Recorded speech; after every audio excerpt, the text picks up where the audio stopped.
ആദ്യ നാളുകളിൽ കൊമ്പന്മാർ കെട്ടിപ്പടുത്ത സ്വപ്ന കൂമ്പാരങ്ങൾ അതിൻ്റെ ഒടുക്കമെത്തിയപ്പോൾ ചിന്നിച്ചിതറി. അതേപടി ആവർത്തിച്ച 2 സീസണുകൾ.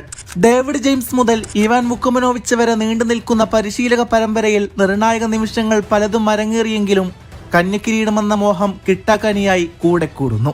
ഇന്ന് ബ്ലാസ്റ്റേഴ്സിന്റെ തന്ത്രങ്ങൾ മെനയുന്നത് ഡേവിഡ് കാറ്റാലയാണ്.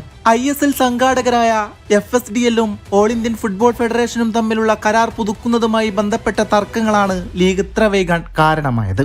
ലീഗിന്റെ നടത്തിപ്പിൽ കൃത്യമായ തീരുമാനം പുറത്തു വരാത്തത് കൊണ്ട് തന്നെ താരങ്ങൾ ഓരോന്നായി ക്ലബ്ബ് വിട്ട് തുടങ്ങിയിട്ടുണ്ട്. ബ്ലാസ്റ്റേഴ്സിന്റെ സോഷ്യൽ മീഡിയ അഡ്മിന്മാർക്ക് ഗുഡ് ബൈ എന്ന ടെസ്റ്റ് ചാർത്തൽ സ്ഥിരം ഏർപ്പാടായി മാറി. പ്രതീക്ഷകൾക്ക് നിരാശ തന്നുകൊണ്ട് ബ്ലാസ്റ്റേഴ്സിന്റെ ഓരോ നീക്കങ്ങളും തുടർന്നുകൊണ്ടേയിരുന്നു. ഇന്ത്യൻ സൂപ്പർ ലീഗിന്റെ കാര്യത്തിൽ വ്യക്തത വരികയും ഫെബ്രുവരി 14-ന് ലീഗ് സ്റ്റാർട്ട് ചെയ്യുമെന്ന ഒഫീഷ്യൽ റിപ്പോർട്ടുകളും പുറത്തു വന്നു. അതിനിടയിൽ തന്നെ കാറ്റാലയ്ക്ക് കീഴിലുള്ള കൊമ്പന്മാരുടെ പ്ലാനിങ്ങുകൾക്ക് ചുക്കാൻ പിടിക്കേണ്ടതായിരുന്ന താരങ്ങൾ പടിയിറങ്ങി കഴിഞ്ഞിരിക്കുന്നു.